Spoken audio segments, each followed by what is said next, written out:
to 1830 of the Heidegger series, and I will now continue with Francis Lind's Wittgenstein on thinking as a process or an activity,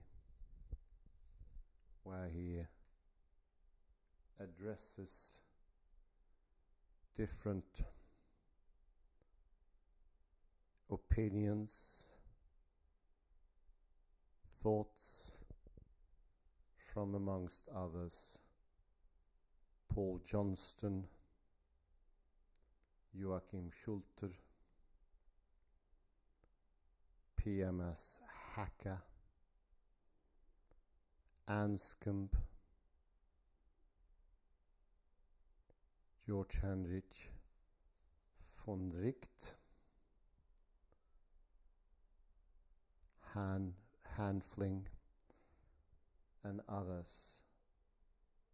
He wants to go in even deeper into what is really the essence of thinking. What does it consist of?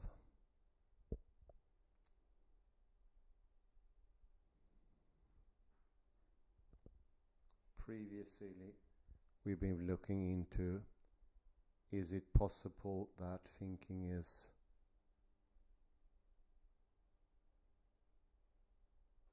words or a more silent spoken language?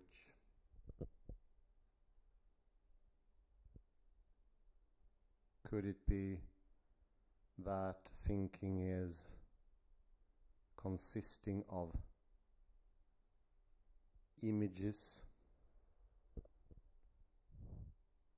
in a series, and that thinking as image comes first, and then talk,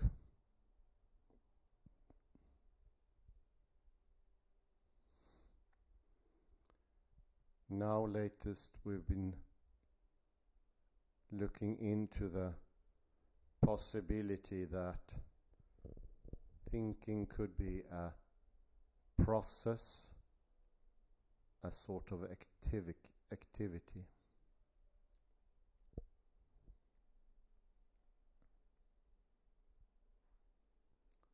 I think that could be the most persistent view of thinking. A very convincing idea.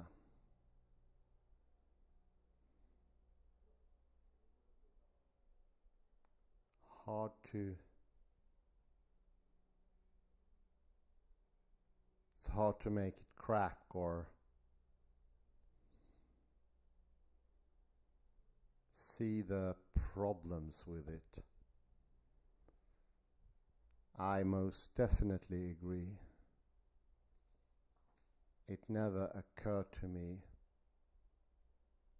before reading Francis Lind's article that there could be some problems here.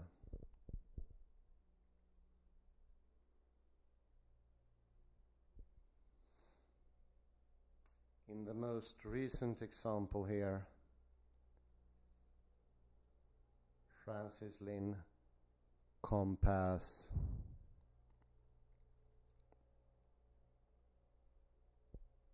how it would be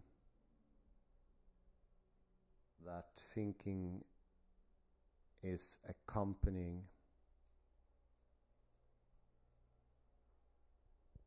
an action.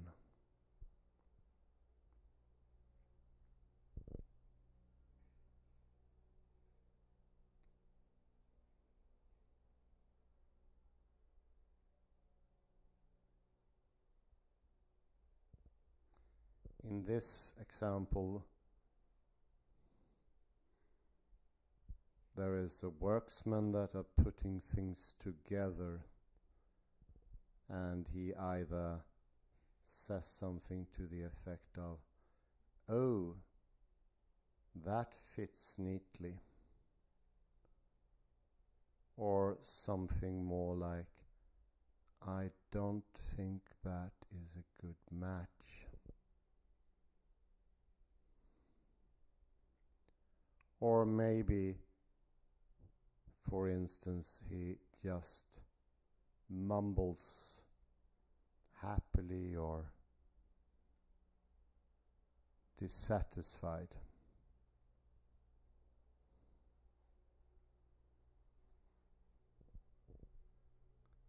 Seeing this the first time, we can come to the conclusion that thinking is here an accompanying process, that the worksman is performing thinking.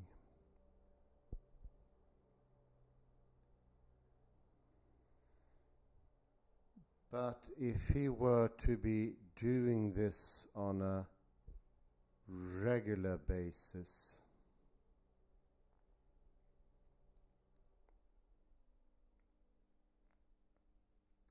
I doubt that it would amount to the same if he repeats it constantly, becomes mechanical.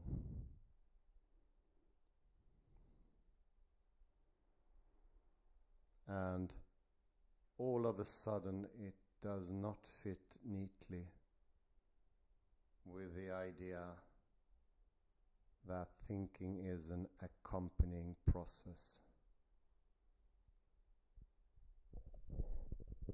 It seems to be either going on somewhere else, which is doubtful, or not be there at all, which is, I'd say, equally doubtful.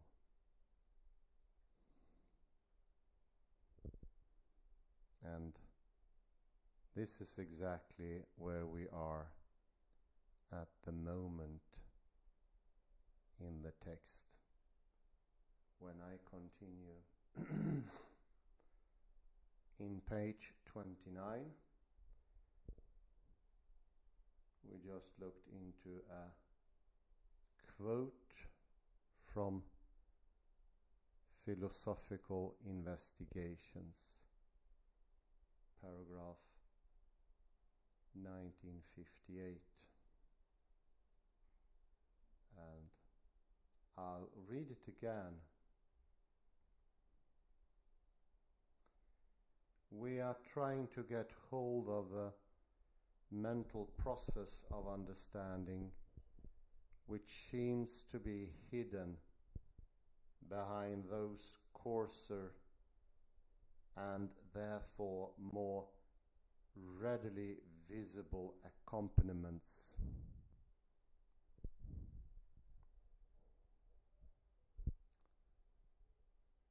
But we do not succeed,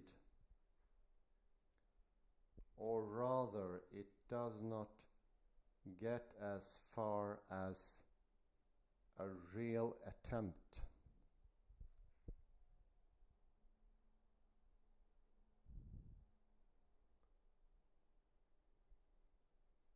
For even supposing I had found something that happened in all those cases of understanding,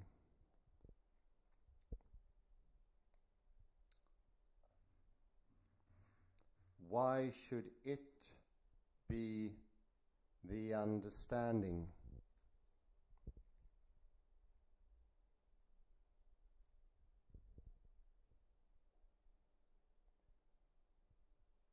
And how can the process of understanding have been hidden?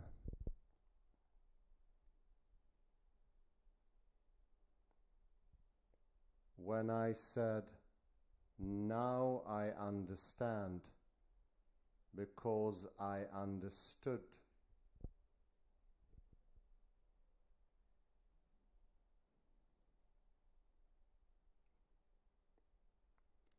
and if I say it is hidden, then how do I know what I have to look for?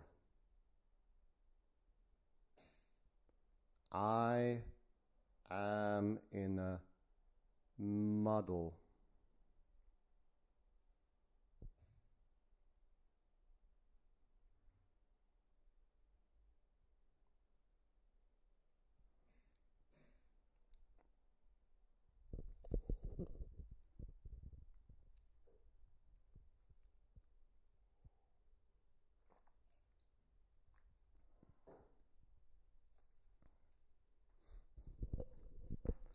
As explained in section 2.4 above, understanding cannot be any of the coarse and visible accompaniments.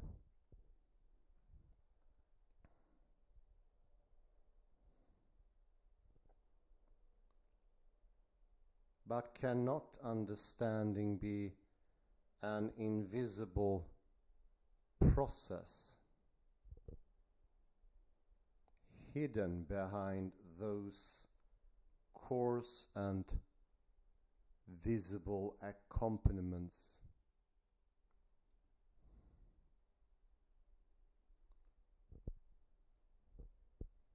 So that it always takes place when one understands.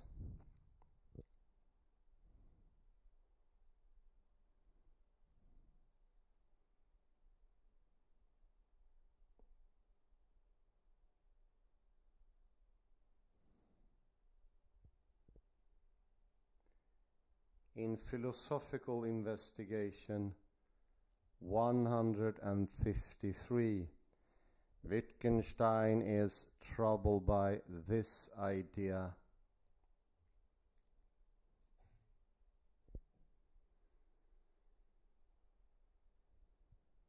Since the process is invisible, how would one look for it?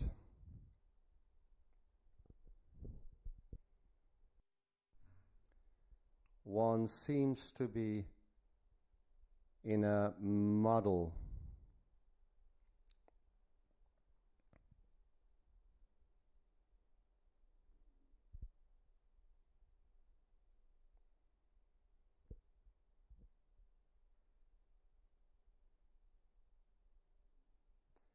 But Wittgenstein here does not say how one could get out of this muddle.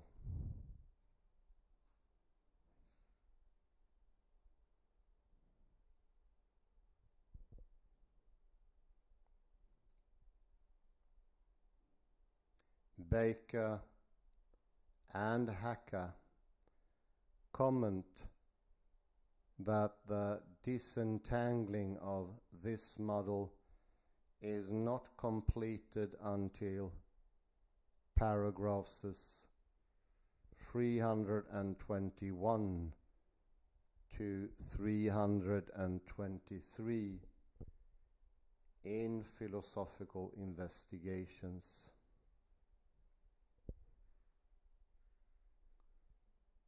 But they fail to explain the disentangling adequately.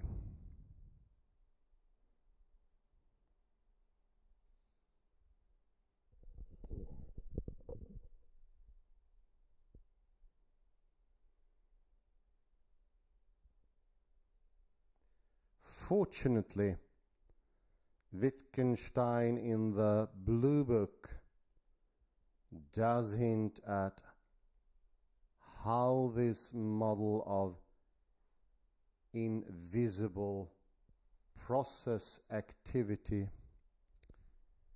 is to be disentangled.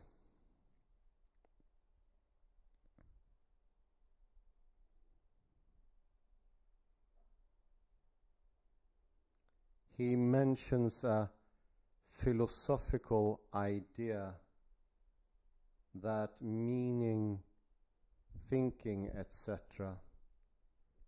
are private experiences.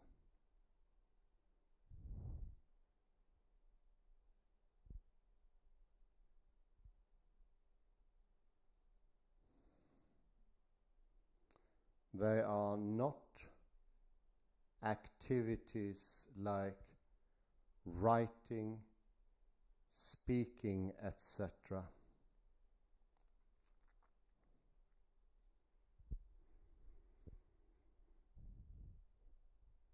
This is the idea of thinking as a private experience.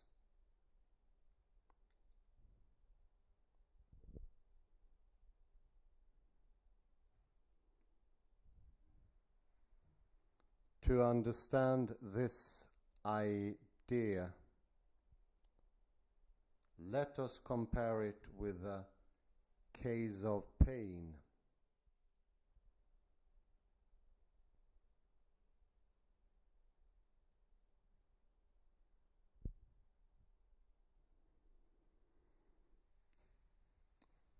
When someone feels pain, he may cry, grimace, and so on.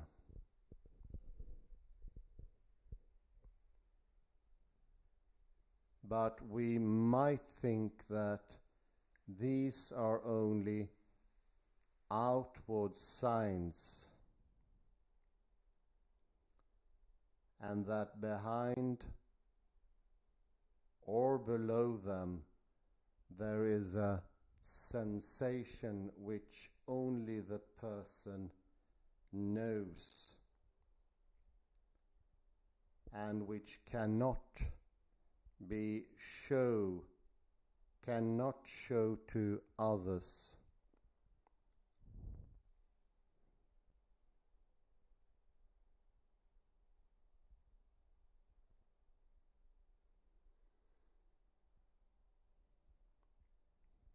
This gives rise to the idea of pain as a private object or experience, which Wittgenstein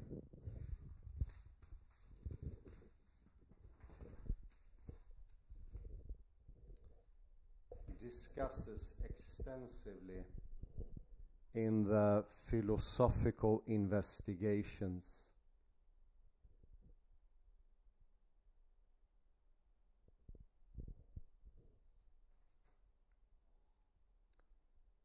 Similarly, we might think that visible processes or activities which accompany thinking are only the symptoms, and that the real thinking is a hidden, invisible process.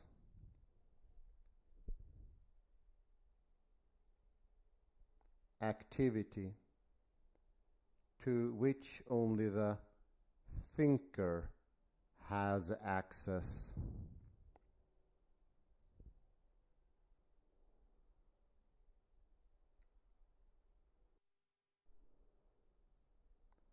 So the idea that thinking is an invisible process, activity,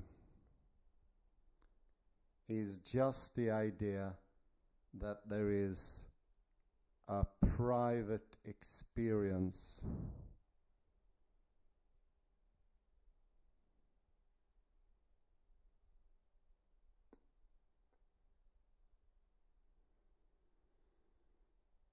Thus, to fully solve the problem of thinking, Wittgenstein must also solve the problem of private experience.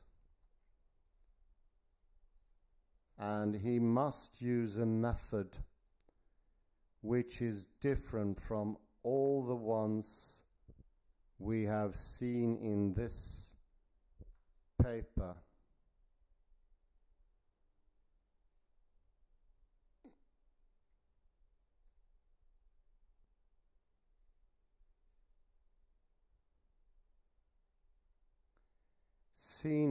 light Wittgenstein's remarks on thinking as an auxiliary activities are meant to set the stage for discussing the topic of private experience.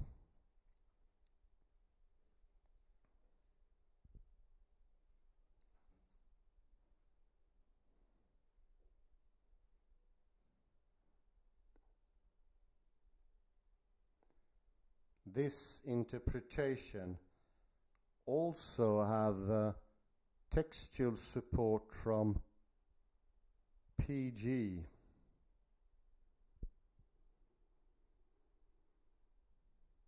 As we have seen in section 2.3, Wittgenstein says that the idea that understanding or thinking is a particular mental or psychological process is misleading.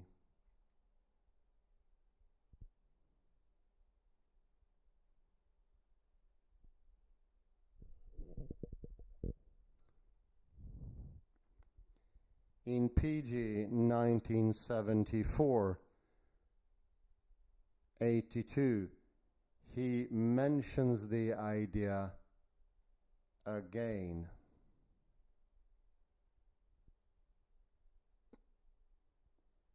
But almost immediately after that, he talks of the idea that understanding and thinking are private and rights.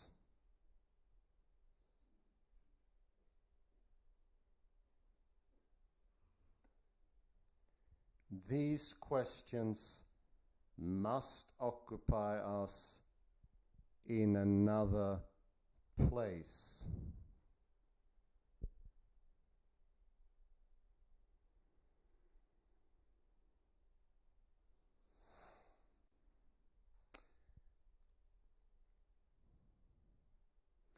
This shows that Wittgenstein knows that in order to fully solve the problems of thinking and understanding, he must also solve the problem of private experience.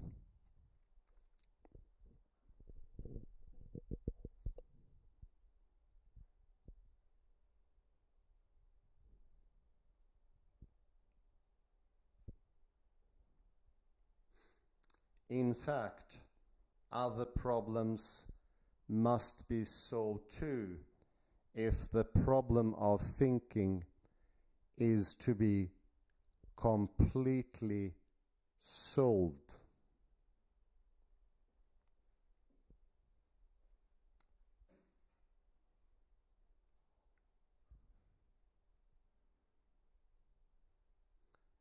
For example, one can think about a person who is dead and about something that is false.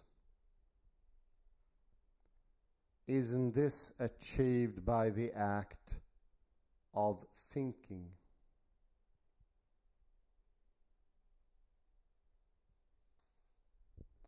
If not, then how is this done?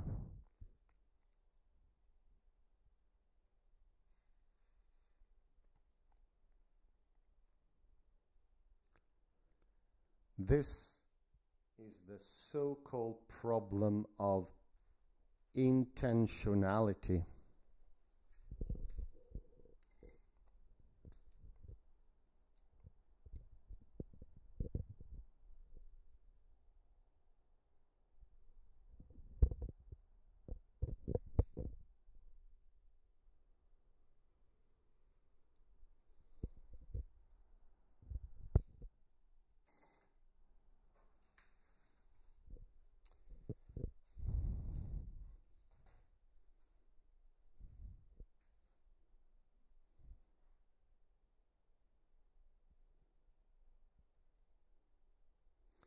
For another example, when one has lightning-like thought, isn't there a process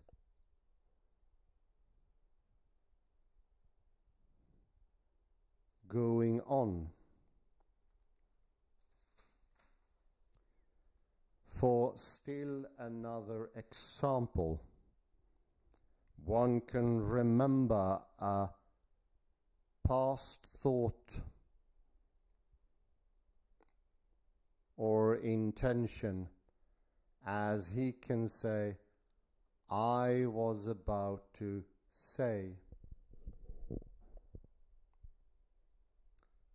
When that happens, doesn't he remember a process which was going on at an earlier time?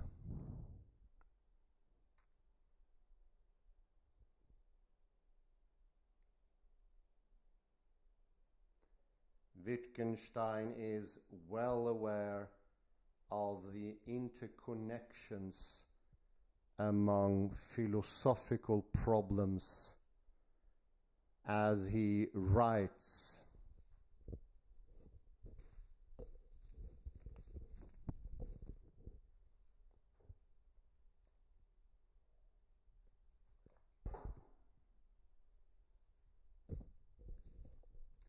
the situation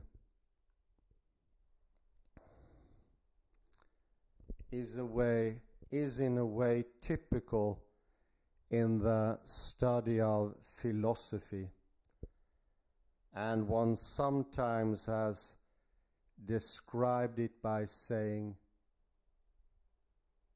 that no philosophical problem can be solved until all philosophical problems are solved.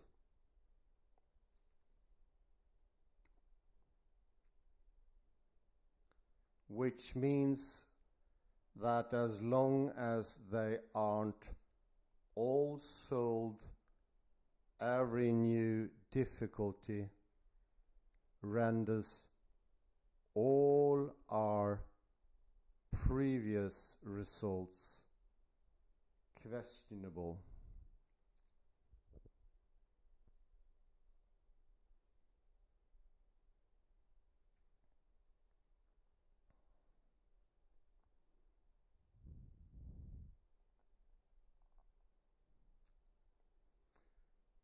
But the situation is not as bad as is described in the above passage.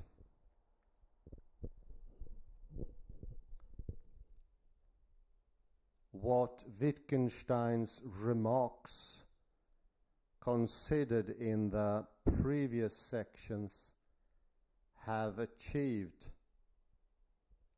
are partial results, which can be put in a position in the final picture.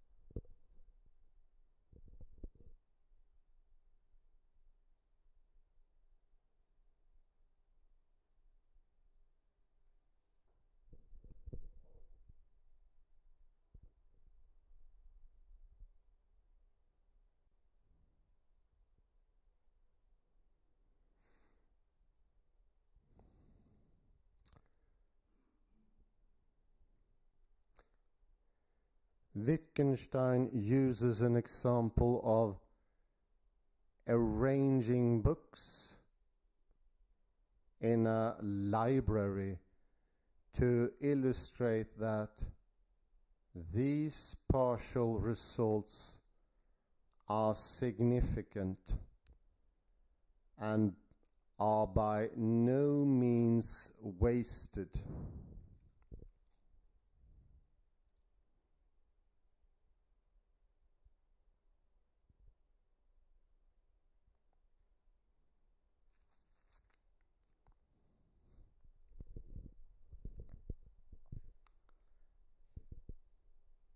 This explains why in the Blue Book, Wittgenstein, after discussing from the viewpoint of family resemblance, the idea of thinking as a process or an activity,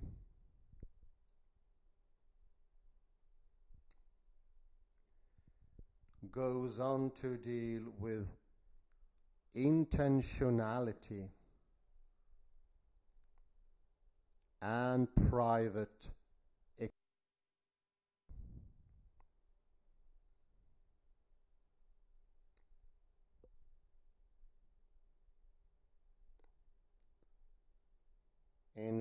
in philosophical investigations. He discusses not only private experience and intentionality, but also the lightning-like thought and the remembering of a past thought or intention,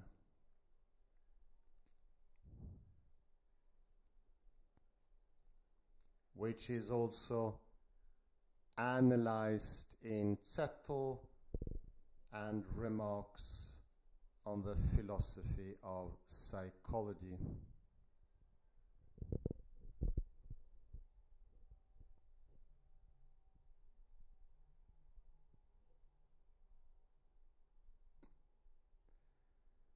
The partial results from these investigations and other partial results form the final picture.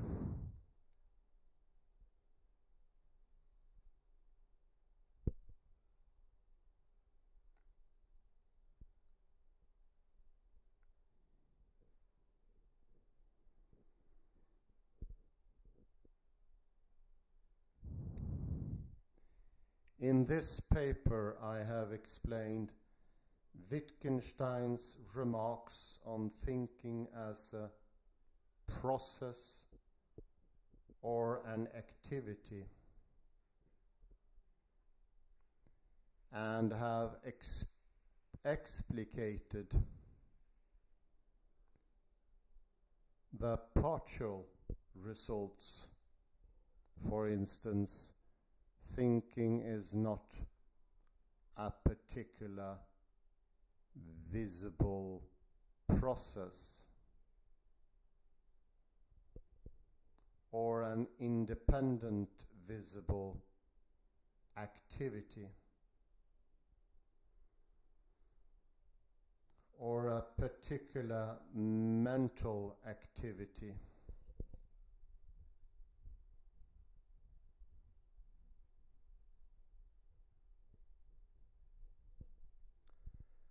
A feature of my explanation is that I showed that these remarks by Wittgenstein,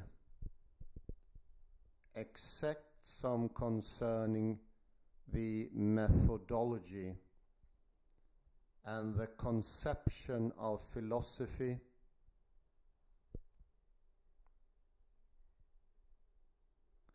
that is one suggesting us to replace images with pictures and drawings, and the one saying that a source of philosophical problems is the crave for generality.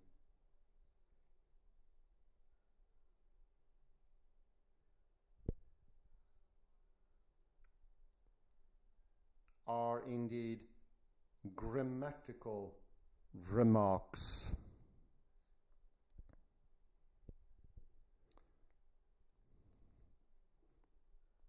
Meaning that they are about how the word thinking is used, and that they can be accented to by every competent speaker.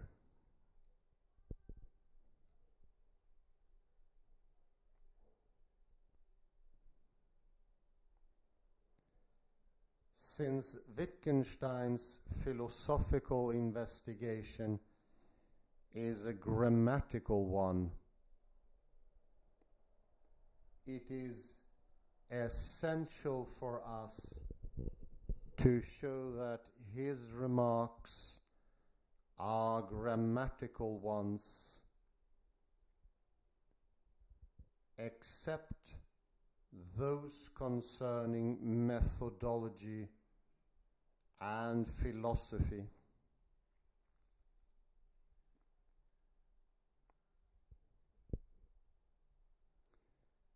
Such grammatical explanations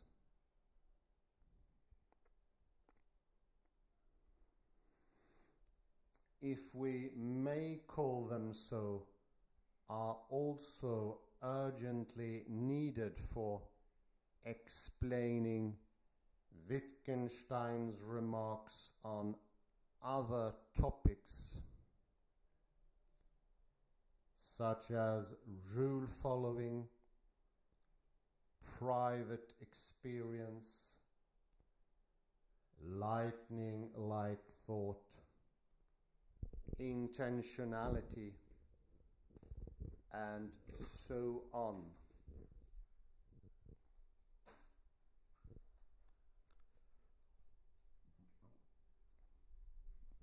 Well, you can see the problem here if you are thinking that thought is an independent process. That will further open up a cornucopia of problems concerning intentionality, will.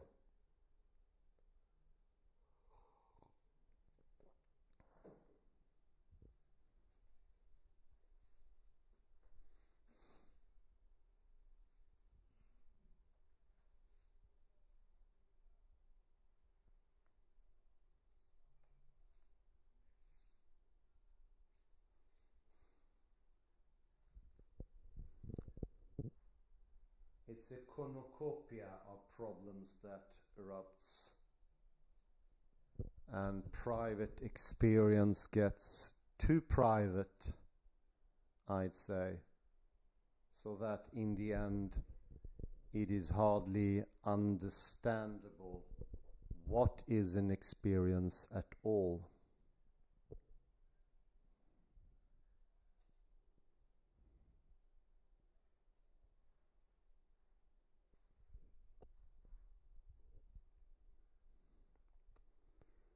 And the lightning-like thought, how does that work with the idea of thinking as a process? This is a concept coming from William James, but it becomes exceedingly difficult to understand if thought is happening in a flash.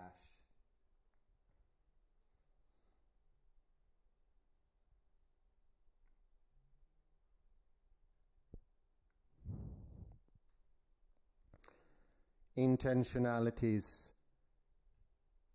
I would say it's impossible not to crack if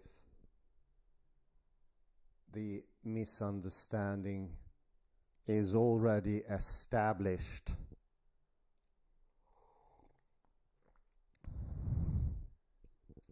If it's already down there and doing its job, how on earth can you treat intentionality?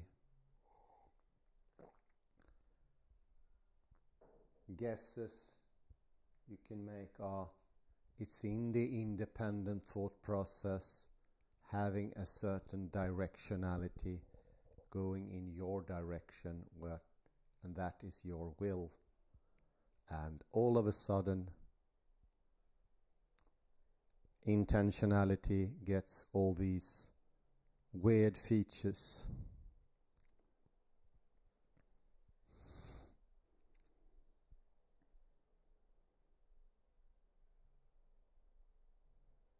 It becomes incongruent in itself.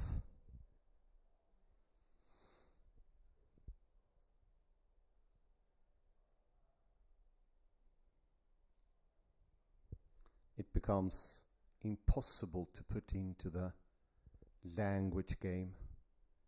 It simply will not work.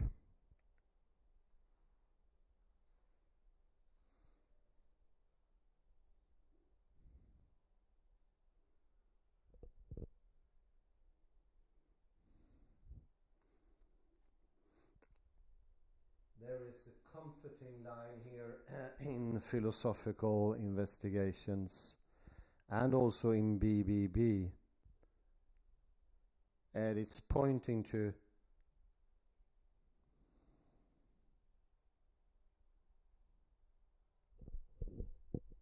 and listen to this and remember this. The situation in a way is typical in the study of philosophy, and one sometimes has described it by saying that no philosophical problem can be solved until all philosophical problems are solved. Well, we all been there and we all are there. By looking into the private language argument, we realize, no, there is another possibility before, not existing, after the understanding, it's there. And I liked what Lynn wrote as inspired by Wittgenstein. It is similar to arranging books in a library. You do not have to do it all at once. This is exactly the process in a library if it's been rumbled around by maybe an earthquake or something similar. Little by little, it becomes more and more alphabetized, more and more ordered.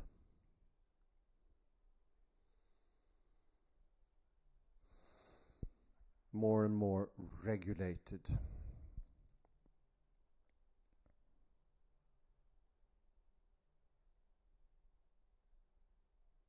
Leaving us less options to do things, to function,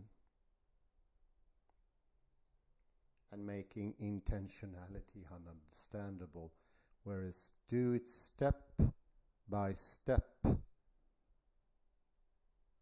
This is widely connected to no sharp divisions between concepts, where there is a fluent movement between inner and outer. It's softer. It's more flexible, and it is no longer black and white, or better now, as we often speak with ChatGPT, ones and zeros. No, it's this fuzzy liminal line described so aptly of Terry Starlov, Susie Frobel, between the two sides, aletheia and theia. In that liminal space, look it up, everything happens. Is exactly in the in-between, so to speak, between oppositions. We find everything that is alive. I say thank you very much. Have a very pleasant morning, day, afternoon, or evening, wherever you are. Bye-bye for now.